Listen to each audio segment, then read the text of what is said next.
त कथा अनुसार कुन बाटो हिँड्ने, बाटोको विषयमा हाम्रो धेरै कुरा भइरहेको छ। कुन बाटो हिँड्ने अनि कुनै बाटो देखेको छैन, सुनेको मात्रै हो। यो कस्तो रहेछ भने आध्यात्मिक बाटो चाहिँ पहिला देखेर हिँड्ने होइन कि हिँड्दै जाँदा अनि देख्दै जाइदो रहेछ।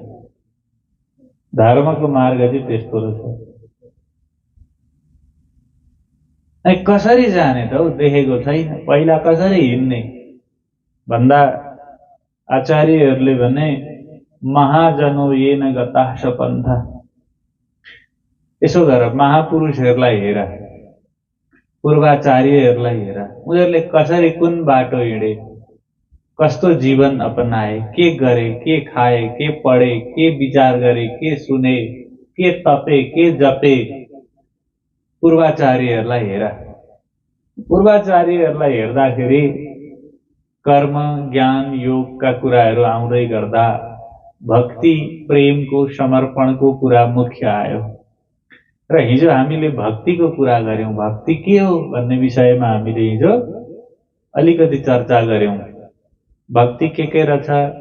भक्ति भनेको भजन रहेछ। भजन गाउँदा भगवानको नाम लिँदा हृदय द्रवित हुनु पर्यो, त्यो भक्ति भयो। आफ्नो जीवन आफ्नो कर्म धर्म भगवानलाई भाग लगाउनु पर्यो भन्यौं हामीले। हृदयका गाँठाहरू फुक्लिएको हुनु पर्यो, साधक सहज भएको हुनु पर्यो अनि भक्त भइयो।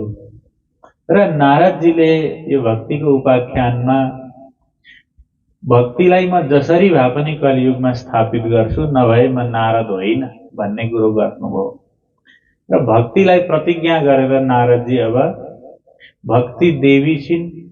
भक्तिका छोरा ज्ञान र वैराग्य वृद्ध अवस्थामा लडेका छन् र ज्ञान र वैराग्यलाई उठाउने उपायमा श्री नारदजी अब लाग्नुभयो। तस्यावच क्षमाकर्ण्य कारुण्यम नारदो गतः तयोर्बोधन मारेभे कराग्रेण विमर्दयन्। सुतजी महाराज भन्नुहुन्छ, हे शौनकादि ऋषिहरू हो, भक्तिलाई यसरी वचन दिइसकेपछि श्री नारदजीले ज्ञान र वैराग्यलाई उठाउने कोसिस गर्नुभयो। कसरी? कराग्रेण विमर्दयन्। सुतिरहेको मान्छेलाई हामी कसरी उठाउँछौँ भन्दा अम्लोले यसरी कोट्याएर उठ्न हो भनेर करको अग्रभाग अम्लाले विमर्दयन्। अनि मुखम संयोज्य कर्णान्ते शब्दमुच्चै समुच्चरन् ज्ञान प्रबुध्यतां शीघ्रं रे वैराग्य प्रबुध्यतां। ज्ञान प्रबुध्यतां, कानको छेउमै गएर सुतिरहेका ज्ञानलाई नारदजीले के भन्नुभयो? अरे ज्ञान उठ। वैराग्य प्रबुध्यतां, उठ उठ भनेर कानकै छेउमा गएर उठ्दैनन्, हल्लिँदैनन्। छेउमै गएर उठाउँदा पनि हल्लिएन, कोट्याउँदा पनि चटपटाउँदैनन्। अनि अब पाठ केही गर्दा पो हुन्छ कि भनेर नारदजीले वेद वेदान्त घोषैश्च गीता पाठै प्रबोधितम् बोध्यमानौ तथा तेन कथञ्चिच्चुत्थितौ बलात्। वेद वेदान्तका ध्वनिहरू लगाउनुभयो, वेद पाठ गर्नुभयो, गीता पाठ गर्नुभयो। अनि वेदका महावाक्यहरू वेदका गाथाहरू श्रवण गर्दा गीताका श्लोकहरू कानमा पर्दा चाहिँ अलिअलि उठे जस्तो भए अरे।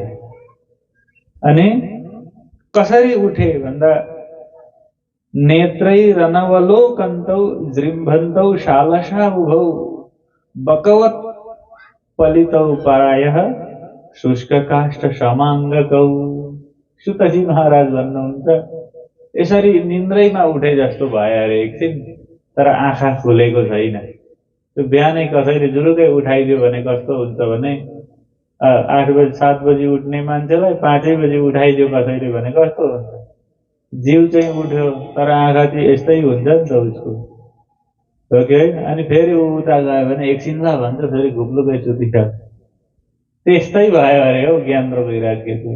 यसो उठिए तर नेत्रैहि अनवलोकन्तौ, आँखाले हेरेका छैनन्, जृम्भन्तौ हाई गर्दैछन्, जृम्भणम भनेको हाई गर्नु नि, हाई गर्दैछन्। अनि सालसाबु आलस्य सहित ती दुवैजना फेरि के गरे, फेरि लडिताले अनेक उपाय गर्छन्, हुँदैन हुँदैन। अनि नारदको त्यो दुःख देखेर भगवानलाई करुणा भयो, आकाशवाणी भयो। साँच्ची नै पो भयो त। कृष्ण कन्हैया लाल के आकाशवाणीले के भन्यो भने, हे नारद, यसरी उड्दैनन् ज्ञान र वैराग्य। विशिष्ट कार्य गर, सत्कर्म गर। सत्कर्म गर्दा मात्रै ज्ञान र वैराग्य उड्छन्। यो पाठ गर्दैमा उठ्ने भए उहिलेदेखि कतिले पाठै गरिराखेकै छ, उठिहाल्थ्यो नि। खै त उठेका, खोइ ज्ञान भएको, खोइ भक्ति भगवानमा प्रेम भएकै छैन। अनि नारदजीले भन्नुभयो, कस्तो यो आकाशवाणीले पनि, अनया आकाशवाण्यापि गोप्यत्वेन निरूपितम् किं वा तत्साधनं कार्यं येन कार्यं भवेत् तयो। नारदजीले विचार गर्नु, यो आकाशवाणीले पनि यसै गर भन्नु नि, सत्कर्म गर भन्छ। के हो सत्कर्म? बुझ्नु भएन? सत्कर्म गर भनिदियो आकाशवाणीले। त्यो सत्कर्म भनेको चाहिँ के गरेकोलाई सत्कर्म भन्ने? पूजा लाउने कि, व्रत बस्ने कि, दान गर्नु भनेको हो कि, तीर्थयात्रा गर भनेको हो कि, अथवा चुप लागेर उभिर भनेको हो कि, के हो त्यो सत्कर्म? कुनै अध्ययन आरम्भ गर्नु हो कि? नारदजीले सोध्दै सोध्दै हिँडे ऋषिहरूलाई। सुतजी महाराज भन्नुहुन्छ, हे शौनकादि ऋषिहरू हो, यसरी आकाशवाणीले सत्कर्म गर भन्ने आदेश दिइसकेपछि विभिन्न ऋषिहरूलाई सोध्दै हिँड्नुभयो। ध्यानी तपीहरूलाई नारदजीले सोध्दै हिँड्नुभयो, ध्यान दिनु होला। अब के भने ऋषिहरूले भन्दा, योगिना नारदेनापि स्वयं न ज्ञायते तु यत् तत्कथं शक्यते वक्तुम् इतरैरिह मानुषैः। सुतजीले भन्नुभयो, स्वयं योगी नारदजीलाई पनि जुन सत्कर्म थाहा भएन, अरू ऋषि महर्षिहरूले के जान्छन् त? त्यो उपाय छैन। अरूले त जान्दैनन् नि। नारद भनेको योगीहरूको पनि महायोगी ब्रह्मर्षि हुन्, उनी परम भागवत हुन्। त नारदले पनि नजानेको कुरो कसरी अरूले जान्दछन्? यसरी भौतारिँदै छटपटाउँदै हिँड्दै गर्दा अनि मैले तपाईहरुसँग भेट भयो। अब म के गरौँ लु भन्नुस् त? कथा कहाँ जोडियो? ती सनकादिकसँग नारदजीको संवाद भएको प्रसंगबाट हामीले कथा सुरु गरेका थियौं कि नारदजी दुखी भएर सनकादिकसँग पुग्नुभयो। अनि नारदले भन्नुभयो, तपाईहरुसँग मेरो बहुत भाग्यले गर्दा भेट भयो। तपाईहरु कस्ता भने, तपाईहरु कस्ता?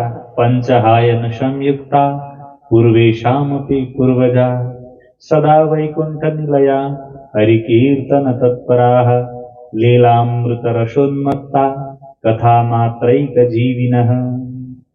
हेर्दा पंचहायन 5 वर्षको जस्ता देखिने। सनत कुमारहरू कस्ता देखिन्छन्? सनत कुमार, सनक, सनन्दन, सनातन, यी 4 भाइ हुनुहुन्छ ब्रह्माजीका मानस पुत्र। हेर्दा बालक जस्तो देखिने, तर पूर्वेशाम अपि पूर्वजा, पूर्वजहरूका पनि पूर्वज।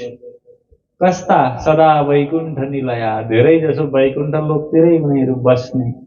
हरिकीर्तन तत्परा, के गर्ने? भगवानको कीर्तन गरिरहने, भगवानको कीर्तनमै लीन हुने सनकादिको विशेषण हो। कस्ता? लीलामृत रसोन्मत्ताः, भगवानको लीला रूपी अमृत पान गरेर उन्मत्त भएका। दारू मदिरा पिएर उन्मत्त भएका भन्छन् नि गाउँमा उफ्रिँदै हिँड्ने। यी कस्ता? लीलामृत रसोन्मत्ताः, लीला रूपी अमृत पान गरेर भगवानको कथा भगवत रूप नै भएका। कहिले हाँस्ने, कहिले रुने, भगवानको सम्झनामा कहिले नृत्य गर्ने, लीलामया नै जीवन भएका कथा मात्रैका जीविनः। उनीहरूको जीवनको लक्ष्य भनेकै भगवानको अनन्य भक्तिको गाथा गाउनु, भगवानको बारेमा चर्चा परिचर्चा गर्नु, भक्तहरूलाई भक्तिको गाथा सुनाउनु, कामै त्यति भएका। त्यस्ताहरू प्रभु अहो भाग्यस्य योगेन दर्शनं भवतामिह अनुग्रहस्तु कर्तव्यो मयि दीने दयापरैः अशरीरगिरोक्तं यत् किं साधनमुच्यताम् अनुष्ठेयं कथं तावत् प्रब्रुवन्तु सविस्तरम्। भनेर नारदजीले सोध्नुभयो, भगवानको कृपाले तपाईहरूसँग मेरो भेट भयो। यस्ता सन्त महापुरुषहरूसँग भेट हुन पनि भगवानले नै योग जुराएको हुनुपर्छ। कथाको श्रवण गर्ने लाभ पाउनु, ज्ञानी महापुरुषहरूसँग भेट हुनु साधारण कुरो होइन। यो ठुलो पुण्यको प्राप्तिले भेट हुन्छ। नारदजीले भन्नुभयो, भाग्योदयेन बहुजन्म समर्जितेन सत्सङ्गमञ्च लभते पुरुषो यदा वै अज्ञान हेतुकृत मोह मदान्धकार नाशं विदाय हि तदोदयते विवेका। धेरै धेरै जन्मको पुण्यले जब भाग्य उदय हुन्छ, महापुरुषहरूसँग भेट हुन्छ अनि महापुरुषहरूको संसर्गद्वारा उनीहरूले यसो गर भनेर दिशा निर्देश गर्छन् अनि जीवको विवेक उदय हुन्छ। नत्र बुद्धिमा बिर्को लागेको भन्छौँ नि गाउँमा, बिर्को लागिरहेको हुन्छ। महापुरुषहरूले के गरिदिन्छन्, ज्ञानीहरूले यसरी खोलिदिन्छन्, लु उठ भनेपछि जीव त उठो, अब जाग्यो। उसको गति नै अर्को भयो, उसको मति नै अर्को भयो। कुमारहरूले भन्नुभयो, किन चिन्ता गर्नुहुन्छ देवर्षि, मा चिन्तां कुरु देवर्षे हर्षं चित्ते समावह उपाय सुख साध्योत्र वर्तते पूर्व एव हि। कस्तो चिन्ता गर्नुहुन्छ? हर्षं चित्ते समावह, चित्तमा हर्ष ल्याउनुस् न, किन दुखी भएको? उपाय सजिलो छ, उपाय सुख साध्योत्र, दुख साध्य छैन, उपाय सुख साध्य छ, सजिलो छ, गाह्रो कुरो केही छैन। वर्तते पूर्व एव हि, नयाँ गर्नुपर्ने केही छैन, त्यो उपाय पहिल्यै छ। कृष्ण कन्हैया लाल की। कहिलेकाहीँ हामीसँग पहिल्यै भएको कुरो पनि बिर्सिएर, पहिल्यै थाहा भएको कुरो, पहिल्यै हामीसँग घरमै भएको दबाई पनि नचिनेर कहिलेकाहीँ हामी गाउँमा खोज्दै हुन्छौँ।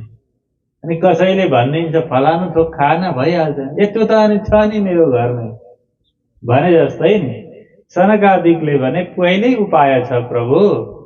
अनि किनभने नारदजी तपाईँ कति ज्ञानी मान्छे भने, अहो नारद धन्योषि विरक्तानां शिरोमणि सदा श्री कृष्ण दासानां अग्रणीर्योग भास्कर ऋषिभिर्बहवो लोके पंथान प्रकटीकृता श्रमसाध्याश्च ते सर्वे प्रायः स्वर्ग फलप्रदा। तपाईँ विरक्तहरूको शिरोमणि भगवानको कथामा संलग्न भएका नारद पनि किन यसरी अल्मलिनु हो भन्ने?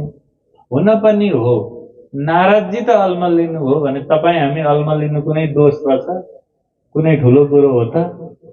सनकादिकले भने ऋषिभिर्बहवो लोके पंथान प्रकटीकृता श्रमसाध्याश्च ते सर्वे प्रायः स्वर्ग फलप्रदा।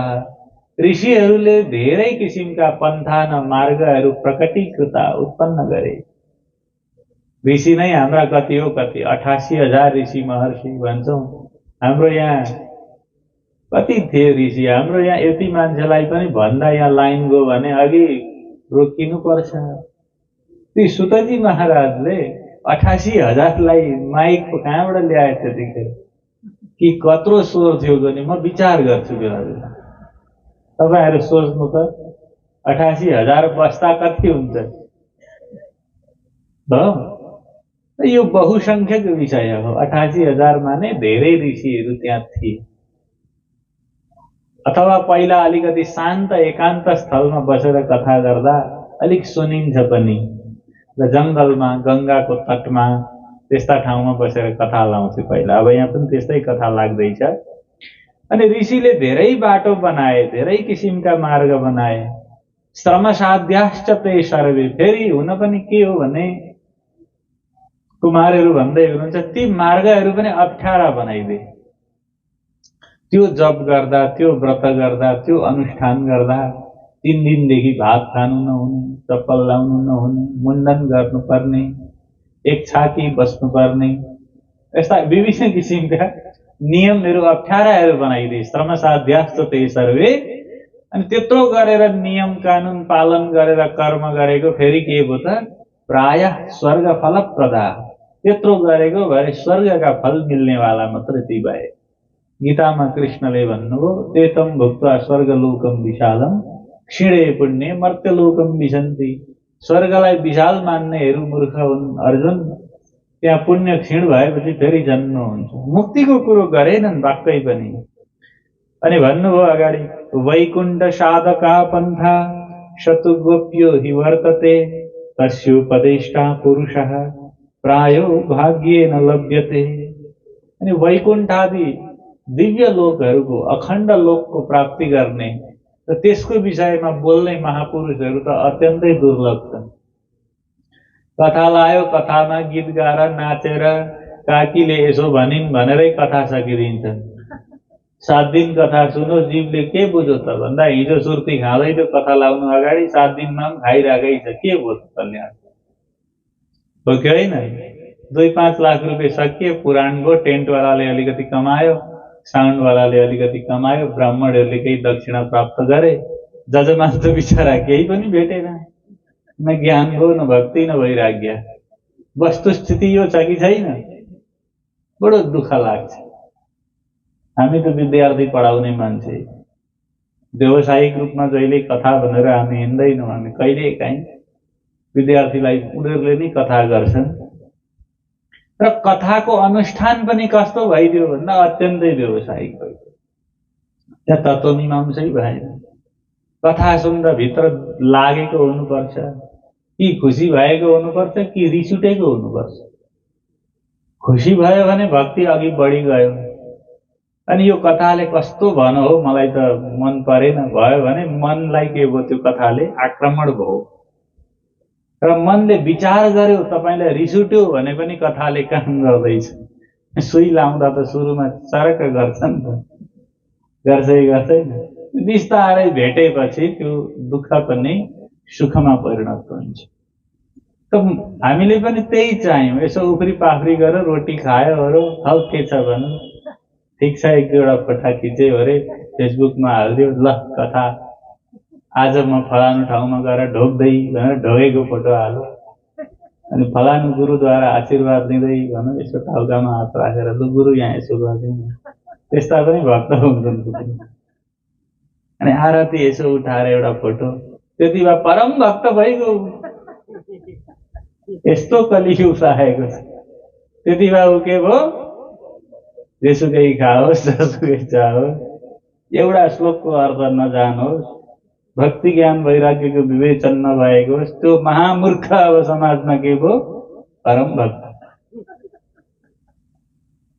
त सनकादिकले भन्नुभयो, यस्तो अप्ठ्यारो बनाइदिए, बाटाहरू पनि धेरै किसिमको बनाए। नारदजी कुरो त ठिक हो। त्यसको तस्योपदेष्टा पुरुषः प्रायो भाग्येन लभ्यते। आत्मा ब्रह्म सत्य भक्ति को सही व्याख्यान गर्ने आचार्यहरू भाग्यले कतै भेटिन्छ। फेरि सही कुरो भनौँ भने मन पर्दैन। अनि सत्कर्म तव निर्दिष्टम व्योमवाचा तु यत्पुरा तदुच्यते शृणुष्वाद्य स्थिरचित्त प्रसन्नधि। त्यो आकाशवाणीले जुन सत्कर्म भन्यो नि नारदजी, त्यो सत्कर्म कस्तो भने प्रसन्न चित्त भएर सुन। कर्महरू कस्ता छन्? द्रव्य यज्ञास्तपो यज्ञा योज यज्ञास्तथा परे स्वाध्याय ज्ञान यज्ञाश्च ते तु कर्म विसूचका। द्रव्य यज्ञ, तपो यज्ञ, योग यज्ञ तथा अपरे तथा अन्य अन्य यज्ञहरू भगवानले गीतामा पनि यसको निरूपण गर्नुभएको छ। द्रव्य यज्ञ भनेको चिजबिज सामग्री भेला गरेर गरिने यज्ञ। तिल, जौ, घिउ, रातो, पहेँलो, हरियो, सेतो अनेक किसिमका द्रव्य पदार्थ सामग्री भेला गरेर गरिने यज्ञलाई द्रव्य यज्ञ भनिन्छ। त्यसमा इष्टापूर्त कर्म, स्मार्त यज्ञहरू, सकाम फलभोगको इच्छाले गर्ने यज्ञहरू द्रव्य यज्ञ हुन्छन्, कर्मकाण्डद्वारा विधान गरिन्छ। अर्को यज्ञ छ तपो यज्ञ। तपोयज्ञमा सामग्री हुँदैन, साधकले एउटा मन्त्र लिन्छ, एउटा लक्ष्य राख्छ, आफू सात्विक सहज बन्छ र अनुष्ठानमा ऊ एक्लै बस्छ। उसले तप माने आफ्ना इन्द्रियहरूलाई निग्रह गरेर आफूले जानेको गुरुद्वारा सुनेको वस्तुमा एकाकार हुने कोसिस गर्छ, इन्द्रियहरूलाई तपाउँछ, मनलाई एकाग्र गर्छ। यो तप यज्ञ भयो। अर्को योग यज्ञ, यम नियम प्राणायाम धारणा ध्यान समाधि आदि मार्गहरूको अभ्यास गर्दै आफ्नो प्राणलाई उठाउँदै उठाउँदै उसले ब्रह्मरन्ध्रसम्म प्राण लगेर आफ्नो दुईटा आँखाको बीचमा भ्रूमा ओमको ध्यान गरेर भगवानको अनिर्वचनीय ब्रह्मको अभ्यास गर्छ ध्यानद्वारा। र यसरी अनेक किसिमका यज्ञ छन्। ती यज्ञ मध्ये यिनीहरूलाई कर्म भनियो। सत्कर्म सूचको नूनं ज्ञान यज्ञ स्मृतो बुधै श्रीमद्भागवतालाप शतु गीत शुकादिभिः। सत्कर्म सूचक भनेको चाहिँ नारदजी ज्ञान यज्ञ हो। श्रीमद्भागवत ज्ञान सप्ताह ज्ञान महायज्ञ भन्छौँ नि हामी। त श्रीमद्भागवत सप्ताह लगाउनु चाहिँ यो ज्ञान यज्ञ हो। त लगाउनु माने के फेरि? लगाउनु माने हाहु गर्नु मात्र लगाउनु हो? लगाउनुमा त्यसको अर्थ लागेको हुनु पर्यो, श्रोताले सुनेको हुनु पर्यो, ध्यान दिएको हुनु पर्यो, निरन्तरता भएको हुनु पर्यो, अनि सुनेर बुझेको कुरोले हृदयलाई छोएको हुनु पर्यो, अनि व्यक्तित्व परिवर्तन भएको हुनु पर्यो। धर्मले परिवर्तन माग्छ। धर्म यथास्थितिको विरोधी हो। अध्यात्म के हो? यथास्थितिको विरोधी हो। अध्यात्मले क्रमभङ्ग चाहन्छ। अध्यात्म विद्रोह हो, अध्यात्म आन्दोलन हो, अध्यात्म विस्फोट हो। यसले भत्काउन चाहन्छ।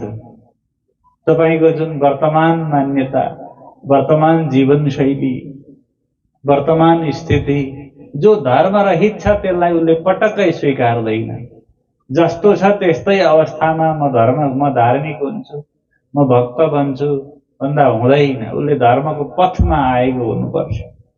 र सत्कर्म के हो? श्रीमद्भागवत कथा सत्कर्म हो। शतु गीत शुकादिभिः। त्यसको गान त शुकादि परमहंसहरूले गरेका छन्। शुकदेव, व्यास, नारद, उद्धव, भीष्म, प्रह्लाद आदि परम भागवतहरूले त्यसको गान गरेका छन्। के गान गरे? मन वचन कर्मले परमात्माको भजन गर, मन कृष्णमा लगाऊ, मन सेवामा लगाऊ, संसारदेखि तिमीहरू के गर? विमुक्त हुने विकल्प खोज। त्यस कारणले गर्दा हे नारदजी, भक्ति ज्ञान विरागाणां तदोद्घोषेण बलं महत् ब्रजिष्यति द्वयो कष्टं सुखम भक्तिर्भविष्यति। भागवत लगाउनु हो भने ज्ञान र वैराग्य जाग्छन्। कृष्ण कन्हैया लाल की। भागवत लगाएर ज्ञान र वैराग्य जान्छन्। किन? प्रलयम विगमिष्यन्ति श्रीमद्भागवतध्वने कलिर्दोषा इमे सर्वे सिंह शब्दात् वृका इव। कस्तो हो श्रीमद्भागवतको ध्वनि भन्दा प्रलय पनि हट्छ श्रीमद्भागवतको ध्वनिले। प्रलय हुँदैन। साधकले सच्चा भागवत सुनेर भगवानको शरणागति प्राप्त गर्यो भने उसको आलय हुन्छ, उसको लय नै हुन्छ, ऊ नै भगवन्मय बन्छ। अनि कलिका जति पनि दोषहरू छन् नि, कले दोषा इमे सर्वे, यी सम्पूर्ण कलिका दोष के? काम, क्रोध, लोभ, मोह, हिंसा, ईर्ष्या, द्वेष, अथवा दिउँसो सुन्यौ नि जुवातास, दारू, मदिरा, मांस भक्षण, व्यभिचार आदि गरिएका, हिंसा आदि गरिएका कलिका जुन दोष हुन्, परीक्षितले कलिलाई त यहाँ बस भनेर दिएका यी कलिका दोष, यी कलिका दोषहरू भाग्छन् कसरी? सिंह शब्दात् वृका इव। जसरी सिंहको गर्जन हुँदा ब्वाँसाहरू भाग्दछन्। वृका भनेको ब्वाँसो। सिंह गर्ज्यो भने ब्वाँसो भाग्छ अरे। फेरि सिंह देख्नु भएको छ हजुरहरूले? टिभीमा त छ नि त जेवा पनि, होइन? सिंहको शब्दले ब्वाँसो जसरी भाग्छ त्यसरी नै कथा सुन्दा भक्तभित्र रहेको अज्ञानहरू, कलीका दोषहरू त्यसरी नै भाग्छन्। त्यस कारणले नारदजी अब भागवत लगाउनुपर्छ। ज्ञान र वैराग्यलाई जगाउन के लगाउनुपर्छ? भागवत लगाउनुपर्छ। कुरो आइपुगेन केन्द्रमा। भागवतको महत्व के रहेछ त भन्दा श्रीमद् भागवतले संसारमा भएका, भक्तको हृदयमा भएका जतिसुकै खाले अज्ञानलाई पनि भाँचिदिँदो रहेछ, तोड्दो रहेछ र शान्ति प्रदान गर्दो रहेछ। नारदजीलाई शङ्का भयो। नारदजीले भन्नुभयो, प्रभु भागवत त मलाई पहिला पिताजीले पनि चतुश्लोकी भागवतको हामीले चर्चा गर्यौं। मैले व्यासजीलाई भने भगवानको गाथा लेख्नुहोस्, अनि भगवानले श्रीमद् भागवतको रचना गर्नुभयो र श्रीमद् भागवत रचना गर्दा जन्माद्यस्यबाट आरम्भ गरियो। अनि मैले वेद वेदान्त गीता आदिको उद्घोष गर्दा ज्ञान र वैराग्य जागेनन्। ध्यान दिनु होला। अनि श्रीमद् भागवत भनेको श्रीमद् भागवतालापात् तत्कथं बोधमिष्यति तत्कथासु तु स वेदार्थ श्लोके श्लोके पदे पदे। नारदजीले भन्नुभयो, अनि श्रीमद् भागवत कथा लाउँदा कसरी जाग्छन् त ज्ञान र वैराग्य? किनभने भागवतको कथाको प्रत्येक श्लोक श्लोकमा पद पदमा त वेदार्थ छ। तत्कथासु तु वेदार्थ। भागवतको कथामा के रहेछ? वेदकै अर्थहरू छन्। यतो वा इमानि भूतानि जायन्ते तत्त्वमसि अहम ब्रह्मास्मि सर्वं खलुइदं ब्रह्म नेह नानास्ति किञ्चन इत्यादि श्रुति वाक्यकै व्याख्याहरू भागवतमा कथाको माध्यमबाट छ, आख्यानको माध्यमहरूद्वारा छ। अनि कुरो एउटै भएन र प्रभु। यदि भागवत लाउँदै उठ्थे भने गीता पाठ गर्दा पनि त उठ्नु पर्थ्यो। नारदजीको तर्क युक्तिसङ्गत छ कि छैन? वेद पाठ गर्दा पनि त मुक्ति हुनु पर्थ्यो, उठ्नु पर्थ्यो भन्दा शनकादिले भन्नुभयो, छिन्दन्तु संशयं येनम भवन्तो मोघ दर्शना। प्रभु मेरो यो शङ्का निवारण गरिदिनुहोस्। यसरी स्पष्ट रूपमा जिज्ञासा राख्नुपर्छ। नारदजीले भन्नुभयो, भागवत वेदार्थ हो। वेदार्थले भागवतले उठ्छन् भने वेदै पढ्दा उठ्नु पर्थ्यो, गीता पाठ गर्दै जागिहाल्नु पर्थ्यो। हो यो दशामा गएर भन्नुभएको, गीताको जहाँ गम नहीं वहाँ सतगुरु का देश। गीताको पाठ गर्नाले मात्रै हुँदैन। गीतामा बताइएको जो ब्रह्ममा अनन्य भक्ति सद्गुरुद्वारा प्राप्त गराइएको हुनुपर्छ। वेद वेदान्त घोषैश्च गीता पाठै प्रबोधितम। वेद वेदान्त र गीता पाठले पनि उठेनन् भन्दा कुमारहरूले भन्नुभयो, यस्तो छ। कुरो कस्तो छ भने वेदोपनिषदां सारात् जाता भागवती कथा अत्युत्तमा ततो भाति पृथक भूता फलाकृति। यस्तो नारदजी, वेद र उपनिषदकै सार हो भागवत। अनि अत्युत्तमा ततो भाति पृथक भूता फलाकृति। भागवतको मङ्गलाचरणमा पनि भन्यो नि, निगमकल्प तरोर गलितम फल। वेद रूपी कल्प वृक्षको फल भागवत हो। त वेद पाठ गर्दाखेरि वेदमा अनेक किसिमका मन्त्रहरू छन्, अनेकतिर विनियोग भइरहेको छ, अनेक ऋषिहरू छन्। वेदमा 80% मन्त्रहरू त लौकिक छन्, कर्मकाण्ड परक छन्। हे इन्द्र हामीलाई धेरै शक्ति देऊ, बल देऊ। हे वायु हामीलाई सम्पन्न गर। हे वरुण हाम्रा खेतमा एकदम पानी पारिदेऊ, हामी धन धान्य सम्पन्न हौं। हाम्रा गाईहरू धेरै दुध दिनेवाला हुन्। यस्ता कयौं मन्त्रहरू छन् जसले लौकिक कामनाहरू प्रस्तुत गरेका छन्। बुझ्नुभयो नि? त्यसलाई वृक्ष मानियो। फल के हो त भन्दा पृथक भूता फलाकृति। फल चाहिँ भागवत हो। भागवतमा छानेर चट्ट रस मात्रै राखेको, दबाई बनाए जस्तो नि। दबाई बनाउँदाखेरि त्यो भित्रको चाहिने तत्त्व मात्रै झिकेको हुन्छ कि हुँदैन? यो रुखको दबाई बनाउँछ अरे भन्दा त रुखको हुरुरु सबै ट्याब्लेट त निकाल्दैन नि त। त्यसको कुन चिज तत्त्व हो त्यो मात्रै फुत्त झिकेर फल मात्रै जुस बनाउँदाखेरि खोस्टा खोस्टी पनि फ्याँकेर रस मात्रै निकालेको हुन्छ कि हुँदैन?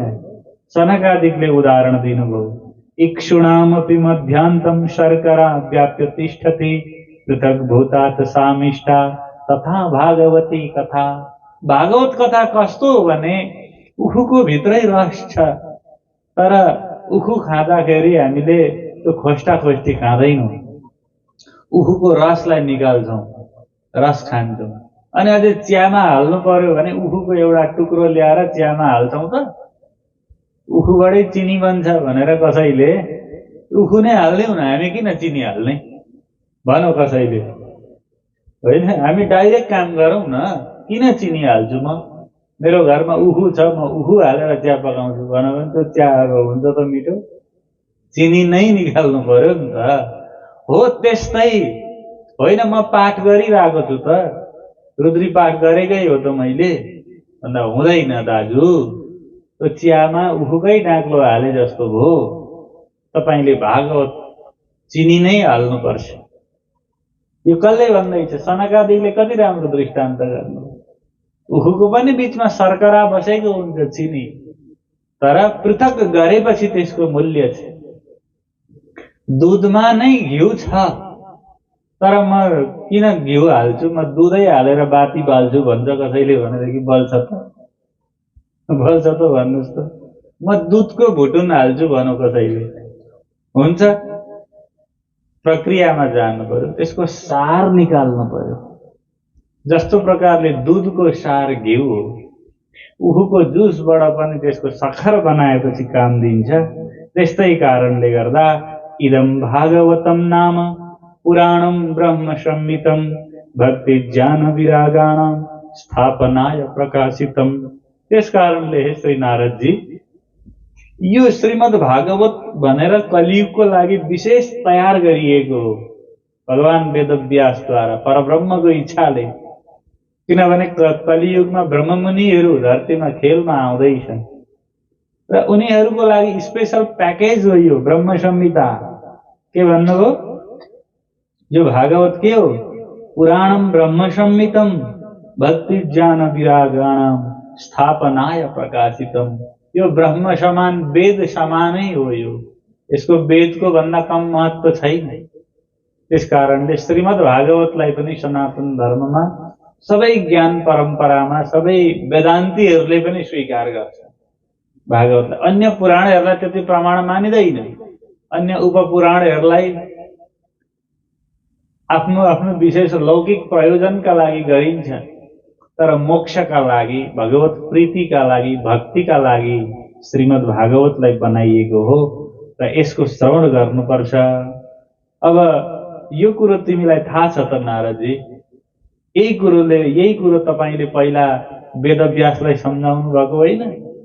तपाईले सम्झाएकै कारणले वेदव्यासले भागवत प्रणयन गरेका हुन्। ए हो त, घरभित्रै भएको औषधि बिर्से जस्तो नारदजी सम्झिनु हो। अहो, अब कसो गरौँ त? लु, म हजुरहरूलाई आग्रह गर्छु, हे दाजुहरू हो, तपाईहरूको उपस्थितिमा एउटा भव्य कथा आयोजन गरौँ। म आयोजक भएँ, नारदजीको आयोजनामा अब कथा हुने हो श्रीमद् भागवत। कृष्ण कन्हैया लाल की। अब के गर्ने भन्दा, शृणु नारद वक्ष्यामो विनम्राय विवेकिने गंगाद्वार समीपे तु तटमानन्द मानकम। गंगा नदीको किनारमा आनन्द नाम गरेको एउटा सुन्दर तट छ। त्यहाँ नयाँ बालुवाहरू छन्, राम्रा सुन्दर वृक्षहरू छन्, शान्त ठाउँ छ। बालुवा भइसकेपछि ओछ्याइरहनु पर्दैन, बालुवामै बस्दा हुन्छ। चिसो पनि लाग्दैन, अनि उड्दा सबै बुर्रा झर्छ, मैलो पनि लाग्दैन, माटो पनि लाग्दैन। बालुवा त्यस्तो हुन्छ, बुझ्नुभयो नि? नदीको सुन्दर सफा बालुवा, मोती जस्ता बालुवाहरू छन्, सुन्दर ठाउँ छ। त्यहाँ आयोजन गर्नुहोस्। सबै सुन्दर साथीहरूलाई, सबै भक्त समुदायलाई निमन्त्रणा गर्नुहोस्। अब कथा आयोजना हुने भयो। यदा यातास्तटं ते तु तदा कोलाहलोऽप्यभूत् भूर्लोके देवलोके च ब्रह्मलोके तथैव च। श्री भागवत पीयूष पानाय रसलंपटा धावन्तु प्याययु सर्वे प्रथमम ये च वैष्णवा। गंगाको तटमा दिव्य आसन बनाइयो। सनकादि 4 मुनिहरू आसनमा विराजमान हुनुभयो। नारदजी स्वयं आचार्य हुनुभयो। अनि कथा हुने भयो अरे, भागवत लाग्ने भयो अरे भनेर सबै कुद्दै आए। कहाँबाट कुद्दै आए भन्दा भूर्लोके देवलोके च ब्रह्मलोके तथैव च। भूर्लोकबाट, देवलोकबाट, ब्रह्मलोकदेखि पनि भागवत सुन्न आए। कृष्ण कन्हैया लाल की। कसरी आए त हौ स्वर्गबाट? भूर्लोके त पत्याउँ छ। सिलिगुडीबाट पनि आए, उता नेपालतिरबाट पनि आए भन्दा पत्याउँदैछ है। स्वर्गबाट पनि आए भनिसक्दा मान्छे झसङ्ग भइहाल्छ। कहाँ बसे त हो स्वर्गबाट आएर? भन्नुको मतलब देवताहरू पनि विभिन्न रूपमा कथामा उपस्थित भए, दृश्य अदृश्य रूपमा आफ्नो शक्ति सम्पन्न। अथवा तात्पर्यमा के बुझ्नु, देवताहरूलाई पनि श्रीमद् भागवत कथाको त्यति बेसी लालसा छ। अनि आज मैले मनुष्यले चाहिँ भागवत कथा सुन्दा आलसी भए भने हुन्छ? को आए सम्पूर्ण श्रीमद् भागवत कथाको पान गर्न रसलम्पट, कथाका अत्यन्तै व्यसनी, दुर्व्यसनी भने जस्तो नि, कथाका व्यसनीहरू हुन्छन् भक्त। त्यहाँ कथा हुँदैछ अरे भन्दैपछि घरबार सबै जोडेर हिँडिहाल्छ। अफिसबाटै कथामा हिँडिने पनि हुन्छन्। कोही कोही बजार गएको उताउतै वृन्दावन जाने हुन्छन् कि हुँदैनन्? त्यो कथामा भगवानको प्रेममा लागेको मान्छे जसरी एउटा जडिया पढाउँदा पढाउँदै वात्तै जान्छ, जन्ती गएको उतै लट्टु भएर लड्छ कि लड्दैन?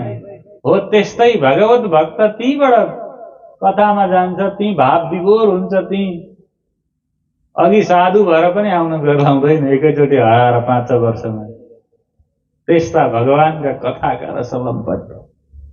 त्यसरी भगवानको कथामा लाग्नुपर्छ। लागेपछि समय गएको चाल नपाउने गरी आए। को आए?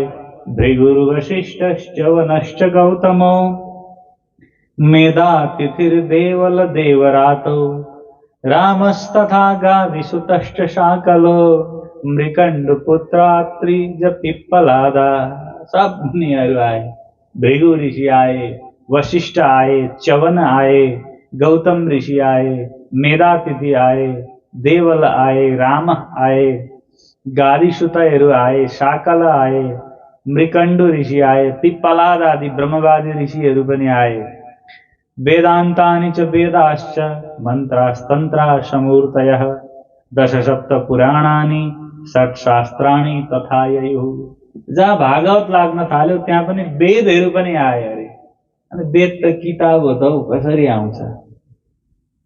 त्यो लाग्यो नि त जिज्ञासा। वेद त किताब हो, किताब कसरी आयो? पुराणले तपाईलाई सम्झायो। वेद आयो माने वेदका सम्पूर्ण ज्ञानका सारहरू त्यहाँ प्रकट भए। जहाँ श्रीमद् भागवत कथा लागेको हुन्छ त्यहाँ सम्पूर्ण वेद वेदान्त ज्ञान आइसकेका हुन्छन्। र भागवत कथा लगाइसकेपछि त्यहाँ अर्को पनि दुनियाँ प्रपञ्च गरिरहनु पर्दैन भनेको ध्यान दिनुभयो कुरो। कहीँ भागवत कथा लाउने भन्छन्, अनि अरू 6 जना ब्राह्मण बोलाएर एउटाले खै के पढ्दै हुन्छ, अर्कोले के पढ्छ, अर्कोले के भन्छ। जजमानलाई नि 2टा ब्राह्मण बोलाएर कथा गर्दा भइहाल्ने, 15 जना जति भेला भएर कोही के गर्छ। यो जरुरत छैन। कथालाई ध्यान दिएर सुनौ न। कहाँ पानी समाउ भन्छ, कहाँ एकछिन उद्धि भन्छ एउटाले। अनि त्यो एउटा जजमान कथा सुनेर भगवानको तत्त्व बुझोस् कि यता फुल राखोस् कि उता पानी समाओस् कि उता कुदोस् कि हैरान भएन? त्यस कारणले श्रीमद् भागवत भइसकेपछि त्यहाँनेरि को आइसके त? वेदान्तानि च वेदाश्च मन्त्रास्तन्त्रा समूर्तयः। वेद वेदान्त मन्त्र तन्त्र सबै कृष्ण कथामा आए। कृष्ण कन्हैया लाल की। कुरो बुझ्नुभयो कि मन परेन? मन नपर्न पनि पाउँछ नि। जीव स्वतन्त्र छ त्यसमा। विचार गर्नु यो कुरोलाई। कथा लगाएर कथा सुन्नु पर्ने चाहिँ हो नि त मुख्य कुरो। दशसप्त पुराणानि 17 पुराण त्यहाँ आए। 18औं त भागवत भयो नि त। 18 पुराण मध्ये भागवत लाग्दैछ। अरू 17वटा पुराण पनि त्यहाँ उपस्थित भए। षट शास्त्राणि तथा ययु। 6 शास्त्रहरू मीमांसा, योग, न्याय, वैशेषिक, सांख्य, वेदान्त आदि गरिएका 6 शास्त्रहरू पनि ती उपस्थित भए। सारा तीर्थ आए। गंगाद्या सरितस्तत्र पुष्करादि सरांसि च क्षेत्राणि च दिशः सर्वा दण्डकादि वनानि च नगादयो ययुस्तत्र देवगन्धर्वदानवा गुरुत्वान् तत्र नायातान् भृगुः सम्बोध्य चानयत्। गंगा आदि गरेका तीर्थ, पुष्कर आदि गरिएका दिव्य क्षेत्रहरू, माने सारा गंगादि तीर्थहरूको स्नान गर्नुको प्रयोजन पनि चित्त शुद्ध गरेर भगवानमा भक्ति लागोस् भन्नु। त कथामा प्रेम बढिसकेपछि, कथाको रस प्रवाह भइसकेपछि सारा तीर्थ त्यहीँ आइगए। भागवतमै के आए? तीर्थ आए। पुष्कर आदि गरेका, हरिहर आदि गरेका दिव्य क्षेत्रहरू पनि त्यहाँ आए। भागवत कथास्थल भनेको स्वतः तीर्थमय बन्दछ। त्यहाँ सम्यक भागवतको अनुष्ठान गरियो भने सारा दशै दिशा त्यहाँ उपस्थित आए। दण्डकादि वनहरूको पनि, दिव्य वनहरूको उल्लेख छ शास्त्रमा, ती पनि आए। अनि सारा पर्वतहरू पनि त्यहाँ आए। अरे सुमेरु पर्वत, गन्धमादन पर्वत आदि गरेका विभिन्न पर्वतहरू, हेमकूट पर्वत आदि गरेका ऋषिहरूका तपस्थली पनि त्यहाँ आयो भने अब भागवत सुनिसकेपछि हिमाल चढिरहनु परेन। पर्वत त्यहाँ आयो भन्नुको मतलब पर्वत किन जान्थे मान्थे? शान्ति खोज्न। सहर बजारमा दिक्क भएर मान्छे हाइकिङ जान्छन् नि, ट्रेकिङ जान्छन् कि जाँदैनन्? पर्वत गए मान्छे। अब पर्वत यहीँ आयो भन्नुको मतलब भागवत कथा सुनेर भगवानमा प्रेम उत्पन्न भइसकेपछि हिमाल त्यही भो, तराई त्यही भो, पहाड त्यही भो। किनभने विकल्पको खोजीमा जीव छटपटाएको थियो चारतिर। विकल्पको खोजीमा अनेक व्रततीर्थमा घुम्थ्यो, तर श्रीमद् भागवतमा आएर एउटा तत्त्व कृष्ण हो भन्ने बुझेपछि सबै त्यहाँ आइगयो। सबैको अन्वय भागवतमा हो। र जो व्यक्तिहरू रिसाएर होइन हामीलाई निमन्त्रणा पठाएको छैन, हामी किन जानु भन्ने हुन्छ नि त कोही कोही। खोइ नारदले हामीलाई बोलाएकै छैन, ती सनकादिहरूले पनि हामीलाई बोलाएका छैन, हामी त्यसै जान्छौँ। र कोहीले आफूलाई विशिष्ट मानेर नआउने मूर्ख पनि हुन्छ। त्यस्ता व्यक्तिलाई पनि भृगु आदि ऋषिहरूले सम्झाएर, हेट यस्तो हुन्छ, कथा लागेको ठाउँमा हुरुक हिँडन, कथा कसैको टेवा हो, जसले सुन्छ उसको। जजमानले कति लाख खर्च गरेर लायो, अर्कोले 1 रुपियाँ खर्च नगरी ध्यान दिएर कथा सुन्यो भने ऊ मुक्त हुन सक्छ, यजमान नहुन पनि सक्छ। कथा त्यस्तो चिज हो। कर्मको जस्तो यसमा फल हुँदैन। कथाको फल स्वयंले ग्रहण गर्न सक्दा मात्रै हुन्छ। कथा लाग्यो अब उडिहालिन्छ भन्ने हुँदैन है। महात्म्यमै कथा आउँछ नि। कथामा जो प्रविष्ट हुन सक्यो त्यसको मात्रै कल्याण छ, नत्र सुन्दैमा कल्याण हुँदैन नि। कसैले भनिदिए कथामा जानु मुक्ति भइहाल्छ, हुँदैन। जाँदैमा हुँदैन, सुन्दैमा हुँदैन। बोध गरेर कथा रूप जीवन बनाउँदा बल्ल हुन्छ। अब यहाँ भव्य रूपमा कथा लाग्न थाल्यो। श्रीमद् भागवत कथाको महात्म्य अब बताउनुहुन्छ कुमारहरूले। अत ते वर्ण्यते स्माभिर महिमा शुक शास्त्रज यस्य श्रवण मात्रेण मुक्ति करतले स्थिता। हे देवताहरू हो, हे ऋषिगणहरू हो, अब सनकादि कुमारहरूको प्रवचन सुरु हो। उहाँहरूले बोल्न थाल्नुभयो। अत्र ते वर्ण्यते स्माभिर, अब हामीद्वारा व्याख्यान गरिन्छ। 4 जना हुनुहुन्छ, पालै पालो बोल्नुहुन्छ। यस्य श्रवण मात्रेण मुक्ति करतले स्थिता। यो श्रीमद् भागवतको श्रवण गर्न मात्रले मुक्ति हातमा आउँछ है। हातमा अमला राख्छौँ नि हामी, यसरी खानेकुरोहरू राखे जस्तो सच्चा दिलले, सच्चा हृदयले श्रीमद् भागवतलाई ग्रहण गर्ने हो भने मुक्ति हातमै। हातमै आइगयो मतलब नजिक भयो, आफ्नो नियन्त्रणमा आयो भन्नुको मतलब अब मुक्तिका लागि रुनु, कराउनु, तडपिनु, छटपटाउनु पर्दैन। भगवानमा अनन्य भइदिनुस्, भागवतमा डुबिदिनुस्, यसमा तर्क वितर्क द्वन्द्ववाद छोडेर बगिदिनुस्, सजिलो हुन्छ। अब यसको थप महिमा व्याख्यान सनकादिद्वारा हामी भोलिको वृत्तान्तमा श्रवण गर्छौं। कृष्ण कन्हैया लाल की